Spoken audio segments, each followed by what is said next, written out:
Après Thanos, Kang et le Docteur Fatali, qui devrait devenir la prochaine grande menace du MCU. Les comics Marvel regorgent encore de super-vilains capables d'exploiter l'émergence des mutants, de transformer les rêves en cauchemars, ou de déclencher des guerres à l'échelle de galaxies entières. Certains sont déjà bien connus des lecteurs de comics, tandis que d'autres restent presque totalement inconnus du grand public. Aujourd'hui, nous allons donc découvrir 10 super-vilains qui pourraient complètement réinventer les différentes facettes de l'univers cinématographique Marvel.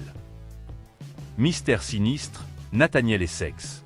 Alors que les mutants commencent à occuper une place de plus en plus importante dans le MCU, Mystère Sinistre pourrait être présenté comme un scientifique ayant secrètement surveillé leur apparition pendant plusieurs décennies.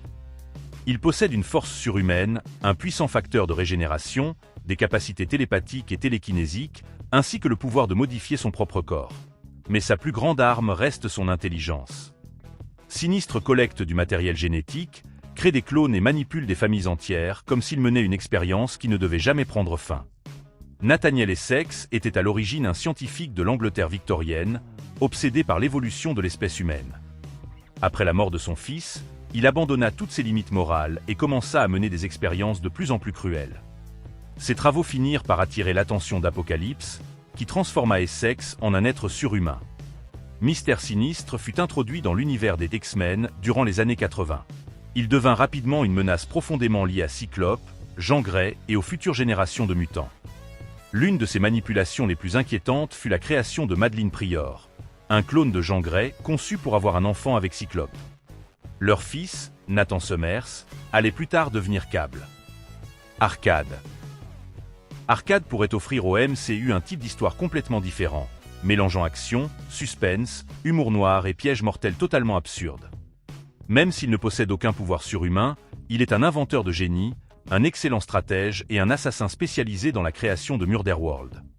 Ces parcs d'attractions mortels utilisent des robots, des hologrammes, des explosifs et des jeux truqués pour transformer chaque tentative d'assassinat en un spectacle élaboré. Créé par Chris Claremont et John Byrne, Arcade fit ses débuts dans les comics en 1978. Ses origines sont entourées de nombreuses histoires contradictoires, dont la plupart ont été racontées par Arcade lui-même. Selon l'une de ses versions, il serait né dans une famille extrêmement riche avant de découvrir qu'il préférait les meurtres spectaculaires aux méthodes plus conventionnelles. Au lieu de simplement éliminer ses cibles, Arcade facture des sommes astronomiques pour les enfermer dans des environnements colorés, enfantins et mortels. Dans Avengers Arena, Arcade kidnappa un groupe de jeunes héros et les enferma sur une île conçue pour diffuser leur mort comme un divertissement. Les prisonniers furent obligés de se battre pour survivre, tandis qu'ils contrôlaient chaque élément du spectacle. Le créateur, Reed Richards. Le créateur pourrait devenir l'un des ennemis les plus personnels des 4 Fantastiques, car il représente ce que Reed Richards pourrait devenir s'il perdait complètement son empathie. En plus de son intelligence extraordinaire, il possède l'élasticité de Monsieur Fantastique et peut remodeler son propre corps. Dans le MCU, il pourrait altérer des réalités entières et commettre des actes monstrueux, tout en affirmant qu'il cherche simplement à reconstruire l'humanité pour la rendre parfaite. Il était à l'origine le Reed Richards de l'univers Ultimate original, créé par Brian Michael Bendis et Mark Bagley. Au début de son histoire, il était un jeune héros dirigeant les 4 Fantastiques de sa réalité. Mais les pertes répétées, le rejet et les traumatismes finirent par transformer sa vision du monde. Reed abandonna son ancienne identité, étira son propre crâne afin d'augmenter les capacités de son cerveau. Puis commença à se faire appeler le Créateur. Lors de l'une de ses plus grandes démonstrations de puissance et de planification, le Créateur modifia une autre réalité afin d'empêcher plusieurs héros d'exister. Une fois ses défenseurs éliminés avant même leur apparition, il prit secrètement le contrôle d'une grande partie de ce monde. Cauchemar. Cauchemar serait parfait pour entraîner Doctor Strange et les personnages surnaturels du MCU dans une véritable histoire d'horreur psychologique. En tant que souverain de la dimension des rêves, il peut envahir les songes, transformer les peurs en créatures vivantes et se nourrir de l'énergie produite par les cauchemars. Sa présence pourrait enfermer les héros dans des réalités apparemment parfaites, sans qu'ils comprennent qu'ils sont en réalité torturés pendant leur sommeil. Créé par Stan Lee et Steve Ditko, Cauchemar fit ses débuts dans Strange Tales numéro 110, publié en 1963. Il fut le premier grand ennemi affronté par Doctor Strange dans les comics. La créature vit dans une dimension liée au subconscient des êtres vivants. Elle tente d'étendre son influence chaque fois qu'elle découvre une personne submergée par la peur. Malgré son immense puissance, Cauchemar dépend de l'existence de créatures capables de rêver. Sans être conscient pour produire des cauchemars, il perdrait sa principale source d'énergie. Omega Red, Arkady Rossovich. Omega Red pourrait apparaître dans une production plus violente consacrée au passé de Wolverine.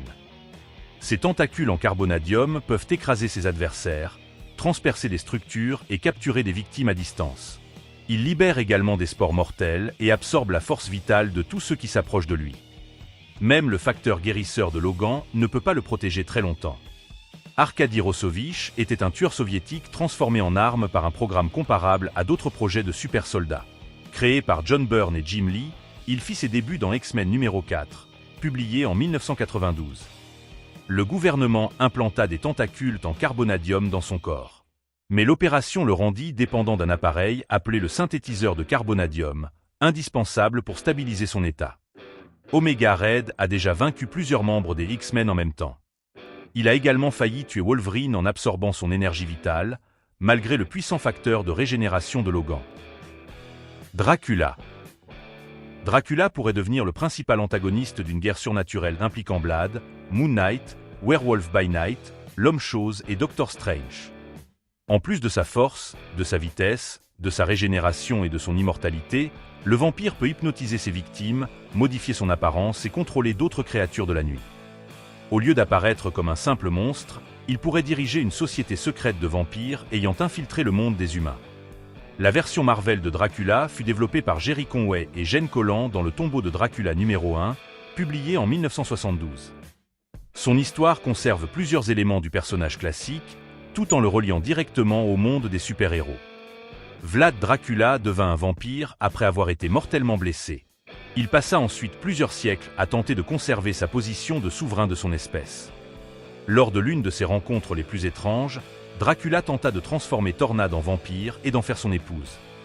La mutante faillit succomber à son influence avant d'être sauvée par les X-Men. Mojo. Mojo pourrait transformer le MCU en une gigantesque émission de télévision dans laquelle l'audience détermine littéralement sa puissance. Il utilise une technologie extrêmement avancée pour enlever des individus, effacer leurs souvenirs et forcer les héros à participer à des productions violentes. En plus de sa force et de sa résistance surhumaine, Mojo commande des armées, des machines et pratiquement toutes les formes de médias présentes dans Mojo World. Créé par Ann Nocenti et Art Adams, il apparut pour la première fois dans Long Show numéro 3, publié en 1985. Mojo appartient à une espèce dépourvue de colonne vertébrale, qui dépend de structures mécaniques pour se déplacer. Il construisit son empire en transformant la violence, la souffrance et les rébellions artificielles en divertissement pour une population totalement dépendante des écrans.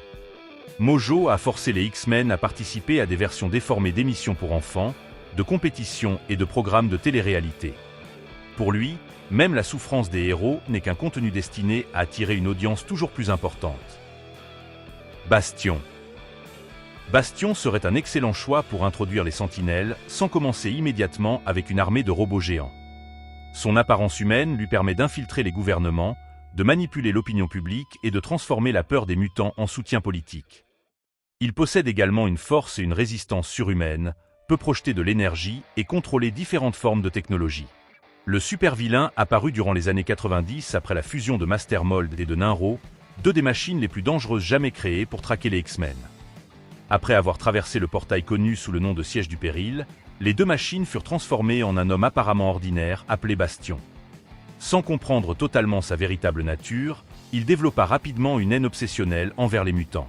Durant l'opération Tolérance Zéro, Bastion transforma des humains ordinaires en sentinelles primes. Beaucoup continuèrent à vivre normalement, sans savoir qu'ils transportaient dans leur corps une technologie pouvant être activée à tout moment contre les mutants. Michael Korvac. Michael Korvac pourrait devenir une menace majeure pour les Avengers après l'ère du Docteur Fatali. Il peut absorber et manipuler d'immenses quantités d'énergie cosmique, modifier la matière, projeter de puissantes rafales d'énergie et voyager dans l'espace. Ce qui rend Korvac particulièrement intéressant, c'est qu'il ne se considère pas comme un super-vilain. Il pense que seul un être possédant un pouvoir absolu pourrait créer un univers réellement parfait. Créé par Steve Gerber et Jim Starlin, Korvac fit ses débuts dans Giant Size Defenders numéro 3, publié en 1975. À l'origine, il était un humain venu du futur, transformé en cyborg par les extraterrestres Badoon. Après être entré en contact avec le vaisseau de Galactus, il absorba de l'énergie cosmique et atteignit un niveau de puissance proche de celui d'un dieu. Durant la saga de Korvac, il tua presque tous les membres des Avengers et des Gardiens de la Galaxie présents lors du combat. Mais avant de mourir, Korvac ramena à la vie les héros qu'il avait tués. Annihilus. Annihilus pourrait lancer la prochaine grande phase cosmique du MCU. Le souverain de la zone négative possède une force surhumaine, une résistance extrême, la capacité de voler et une armure incroyablement puissante. Son arme principale est le bâton de contrôle cosmique, qui prolonge son existence et lui permet de manipuler d'immenses quantités d'énergie. Mais sa plus grande menace reste la vague d'annihilation, une armée capable d'envahir des systèmes stellaires entiers. Créé par Stan Lee et Jack Kirby, Annihilus fit ses débuts dans Fantastic Four Annual numéro 6, publié en 1968. Il naquit sur Artro, une planète située dans la zone négative, et développa une obsession absolue pour sa propre survie. Parce qu'il craint la mort plus que toute autre chose, il considère toutes les autres formes de vie comme des menaces potentielles pour son existence. Durant Annihilation, son armée détruisit des planètes entières des Força Nova, le Surfer d'Argent, Ronan ainsi que d'anciens ennemis à former une résistance contre la vague d'annihilation. Le MCU possède encore de nombreux super-vilains capables de réinventer complètement ces différents univers. Mystère Sinistre et Bastion pourraient transformer l'arrivée des mutants en une immense conspiration. Cauchemar et Dracula pourraient ouvrir les portes d'un véritable univers d'horreur surnaturelle. Le créateur pourrait obliger Reed Richards à affronter la pire version possible de lui-même, tandis qu'Annihilus pourrait déclencher une guerre cosmique menaçant l'univers tout entier. Mais lequel de ces super-vilains devrait apparaître en premier ? Donnez votre choix dans les commentaires, laissez un like et abonnez-vous à la chaîne pour découvrir encore plus de menaces cachées issues des comics Marvel.